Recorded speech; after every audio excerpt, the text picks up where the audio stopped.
همه ما باید میلیونر باشیم. تفکر خود را تغییر دهید، پس انداز کنید و استقلال خود را به دست آورید. نویسنده ریچل راجرز. خلاصه کتاب همه ما باید میلیونر باشیم که در سال 2021 منتشر شده نشان می‌دهد که چگونه زنان می‌توانند سندروم ایمپاستر یا نشانگان خود ویرانگری را کنار بگذارند. همچنین با درخواست دریافت حقوق و دستمزد واقعی که ارزش و شایستگی آن را دارند، به موفقیت مالی دست یابند. در این کتاب خواهید دید که چگونه توانایی کسب، پسنداز و مدیریت پول از زنان سلب شده و چرا این مسئله برای تمام جهان بد و زیانبار است. پس اگر شما هم از جمله زنانی به شمار می روید که به دنبال توانمندسازی خود و کسب ثروت هستند، قصد تأسیس شرکت و کسب و کار خود را دارید، از زنانی هستید که بیش از حد کار کرده و دستمزد کمتری دریافت کردند، پیشنهاد می‌کنیم به این خلاصه کتاب گوش بسپارید. میکروی شماره 1.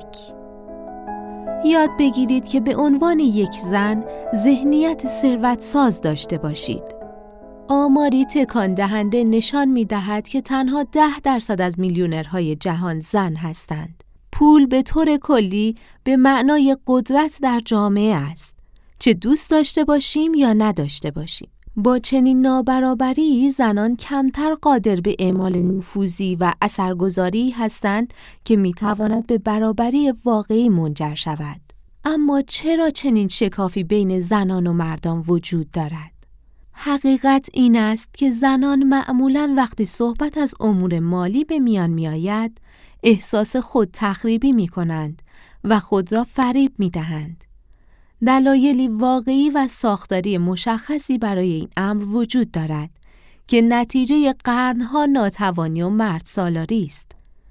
در این خلاصه کتاب یاد می گیرید که چگونه این سندروم خود تخریبی و خودفریبی را کنار بگذارید و آنچه را که شایسته آن هستید و به خودتان بدهکارید را بخواهید. زیرا تبدیل شدن به یک زن ثروتمند فقط برای شما خوب نیست، بلکه برای بقیه هم مفید است. در این میکرولرن به چنین پرسش‌هایی پاسخ داده می شود. چرا زنان به خود می گویند که رابطه خوبی با پول ندارند؟ مرزها و حدودی که برای موفقیت شما حیاتی هستند چیست؟ چگونه زنان برای زمان و کار خود هزینه و دستمزد کمتری دریافت می کنند؟ میکروی شماره 2. زنان اغلب برای خود داستانهایی تعریف می کنند که مانع از ثروتمند شدن آنها می شود. آیا فقط صحبت در مورد وضعیت مالیتان شما را پر از ترس می کند؟ بسیاری از زنان به وضوح تنها با فکر کردن به این موضوع دچار خشم می شوند. حتی تصور امنیت مالی، چه برسد به ثروتمند شدن، می تواند رویایی غیر ممکن به نظر برسد. چیزی که برای افراد دیگر عادی است. زنان اغلب چنین احساسی دارند.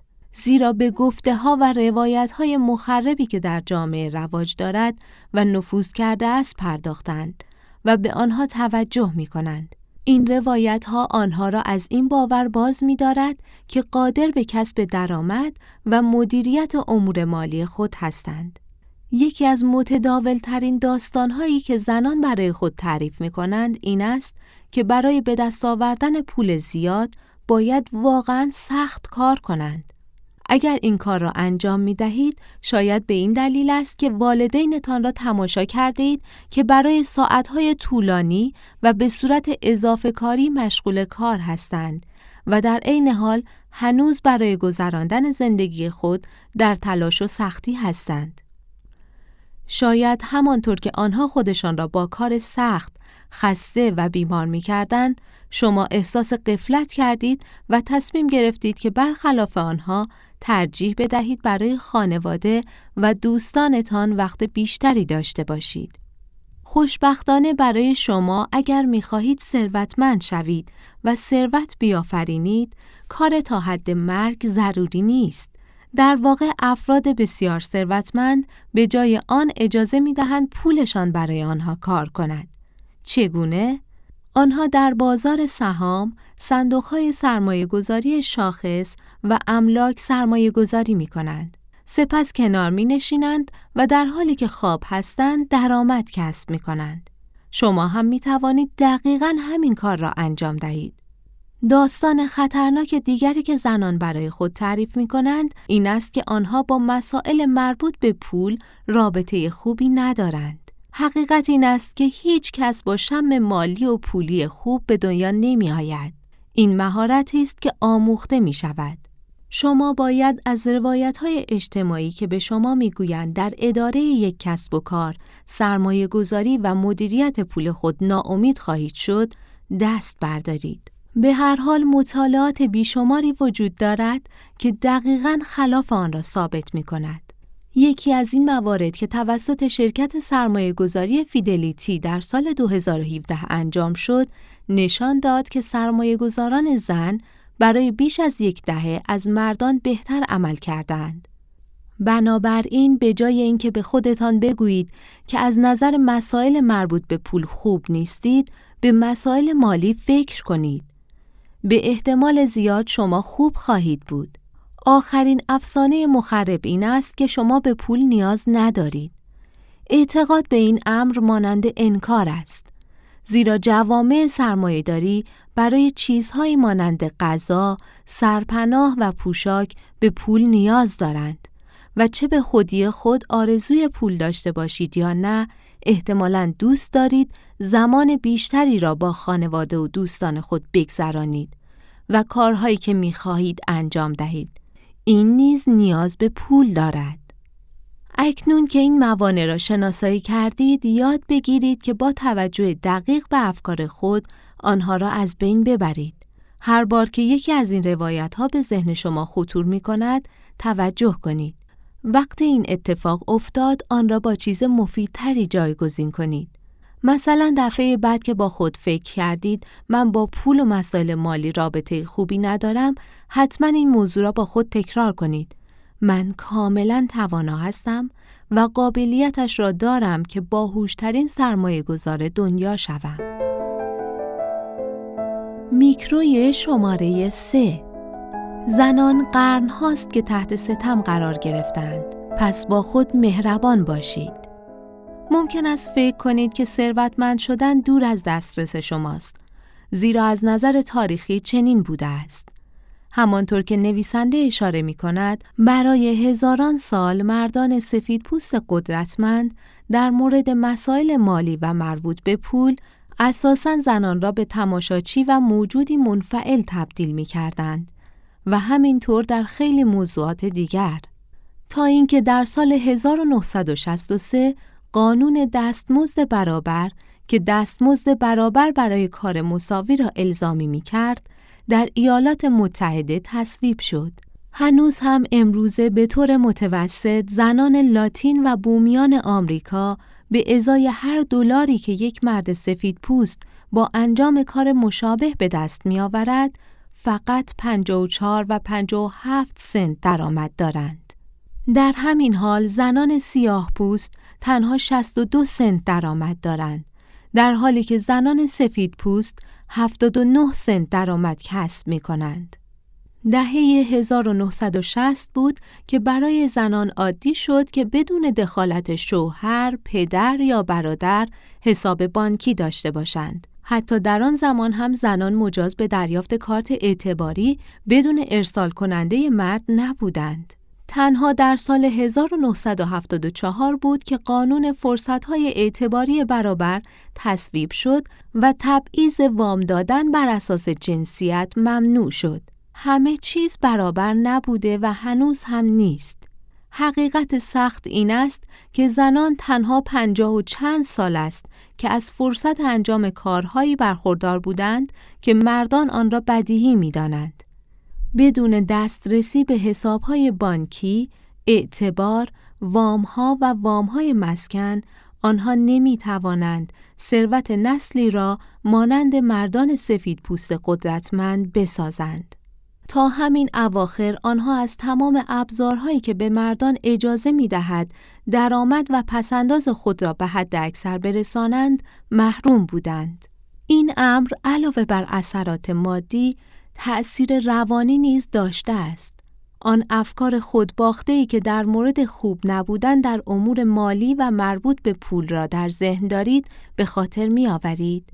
این به شما می گوید که شما یک فرد ولخرج هستید که هرگز نمی دانید بازار سهام چگونه کار می کند یا نمی دانید چگونه بودجه حرفه‌ای ایجاد کنید.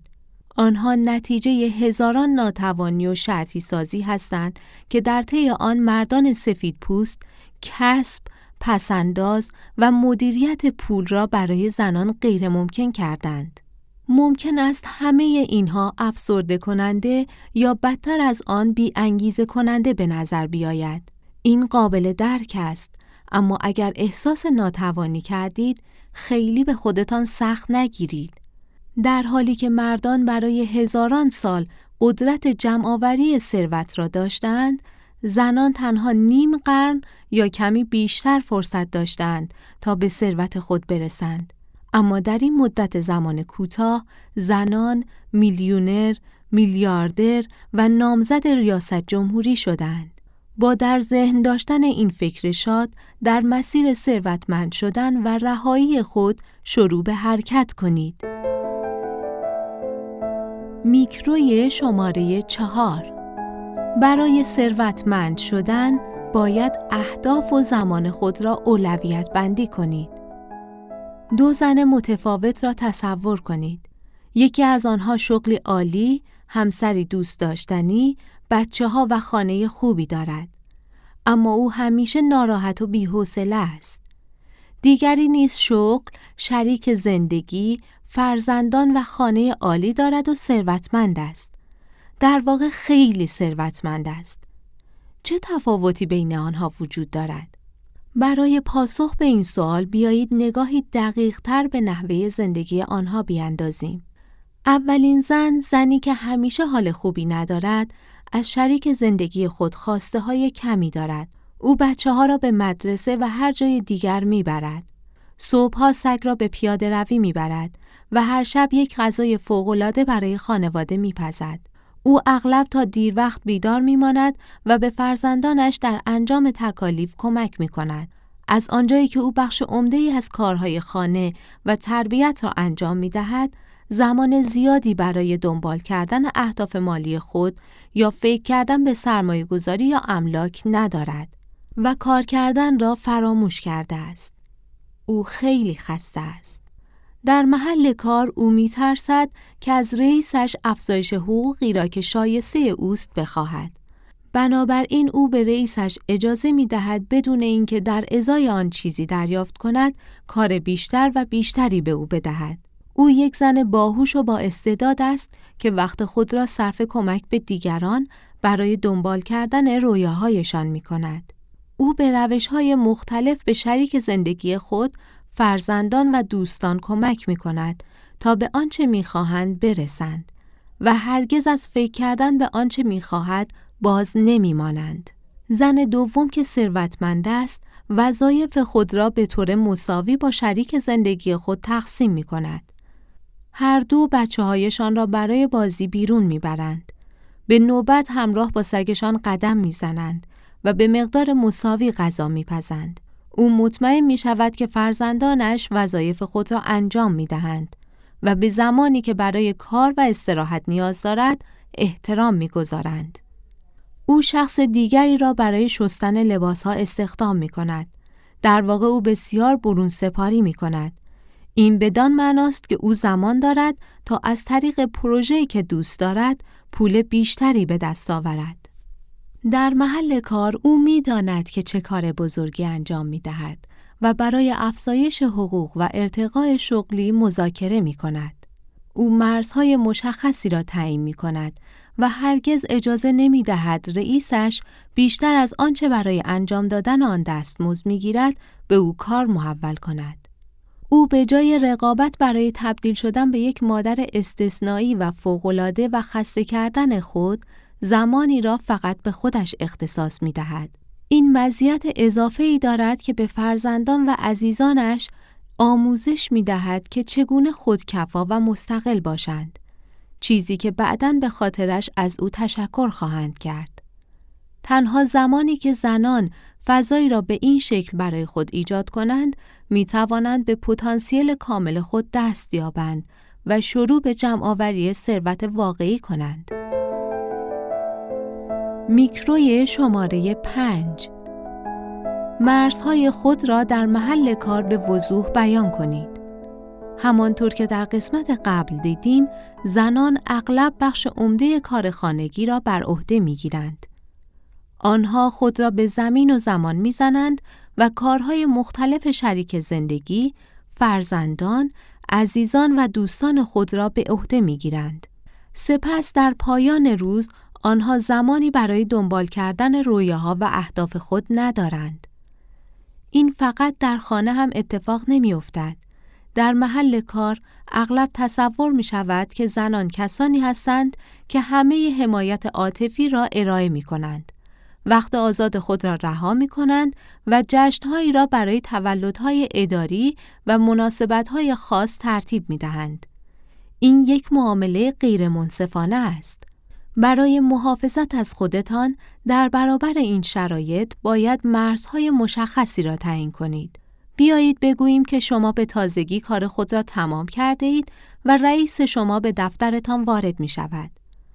او ناامید است و در مورد روزهای سخت خود مطالبی را بیان می کند و از شما انتظار دارد که به آن گوش دهید.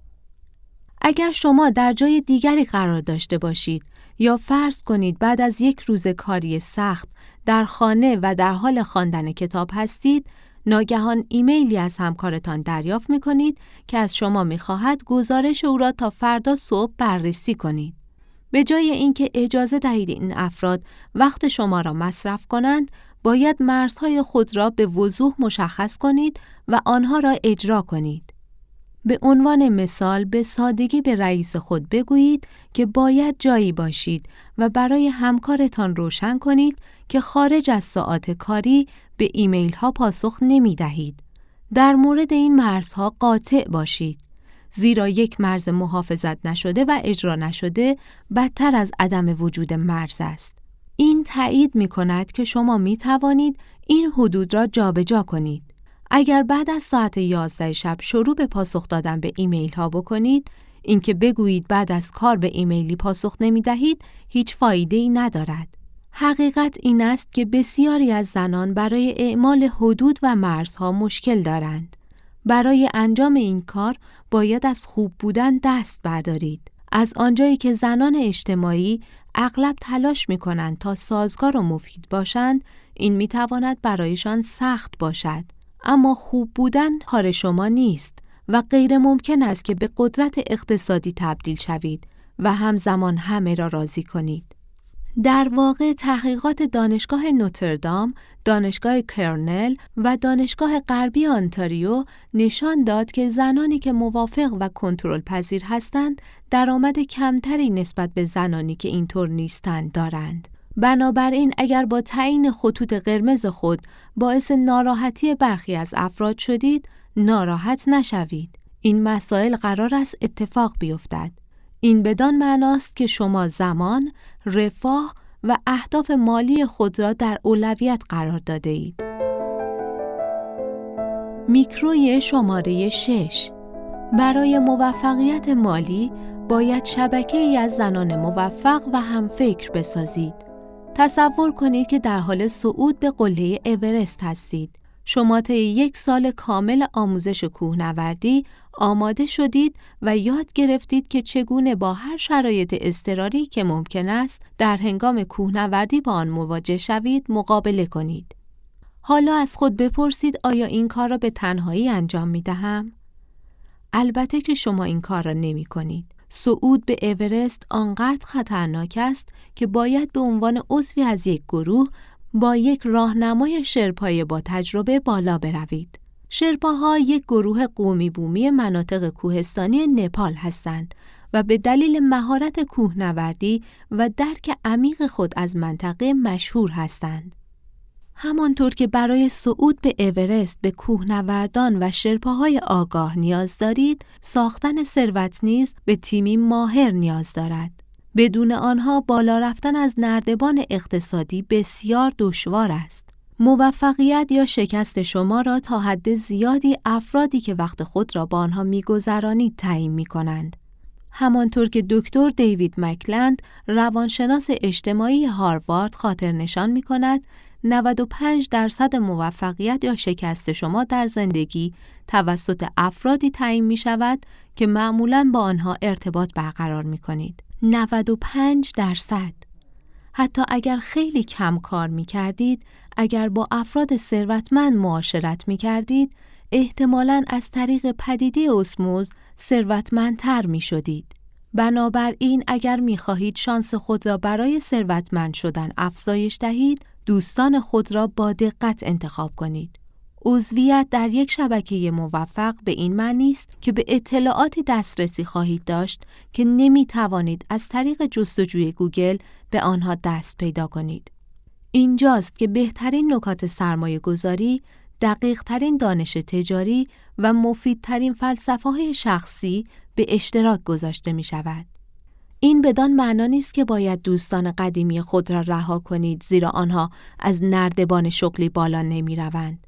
همچنان می‌توانید با دوست قدیمی که شب‌ها دیر وقت زنگ می‌زند تا از زندگی عاشقانه‌اش شکایت کند دوست باشید، اما از سوی دیگر باید به دنبال افرادی باشید که در مسیری مشابه شما هستند. این به شما کمک می‌کند کمتر احساس تنهایی کنید و به شما امکان می‌دهند سریعتر جلو بروید. یک نکته دیگر، شما به مردان سفید پوست قدرتمند در حلقه خود نیاز ندارید. در واقع در بیشتر مواقع مردان سفید پوست فقط درها را به روی سایر مردان سفید پوست باز می‌کنند. بهترین مثال در مورد سرمایه‌گذاری خطرپذیر است. جایی که تنها 8% از ویسی‌ها شامل سرمایه‌گذاران خطرپذیر زن، 2% لاتین و کمتر از 1% سیاه پوست هستند و این سرمایه‌گذاران سفید پوست مرد بیشتر روی چه کسانی سرمایه‌گذاری می‌کنند؟ درست حدس زدید. دیگر مردان سفید پوست. شما به آنها نیاز ندارید. در عوض به شبکه‌ای از زنان بپیوندید یا شبکه‌ای بسازید که زنان در آن علایق و اهداف مشترکی دارند. اینها افرادی هستند که به شما اجازه می‌دهند اسرار تجاری را در اختیار داشته باشید. مشتریان و فرصت‌ها را به شما منتقل می‌کنند و به طور کلی از شما حمایت می‌کنند. میکروی شماره 7. به عنوان یک زن احتمالاً برای زمان و کار خود هزینه کمتری دریافت می‌کنید. آیا تا به حال صدایی کوچک و منفی در ذهن خود شنیده اید؟ شاید چیزی شبیه این که بگوید شما برای این کار به اندازه کافی باهوش نیستید، یا شما به اندازه کافی برای آن مصمم نیستید، و یا شما کوچکترین و ضعیفترین ایده‌ای ندارید که آن را انجام دهید. به آن صدای کوچک سندروم نشانگان خود ویرانگری یا فریبنده میگویند و متاسفانه بسیاری از زنان حرفه‌ای را آزار می‌دهد. یکی از پیامدهای آن این است که زنان اغلب به طور جدی برای زمان و کار خود هزینه کمتری دریافت می‌کنند. اگر خودتان را باور ندارید، احتمالاً هنگام ارسال فاکتور یا درخواست افزایش حقوق خود را کم می‌فروشید. این چیزی است که شما باید تغییر دهید. هنگامی که نویسنده به عنوان وکیل شروع به کار کرد، خدمات بازاریابی و برندینگ یا علامت تجاری را ارائه می‌داد که شامل تحقیقات زیاد، تهیه پیشنویس قرارداد، تماس‌های تلفنی و ایمیل‌ها بین طرف‌های مختلف بود. با همه اینها او گاهی اوقات هزینه کمی در حدود $500 می‌گرفت.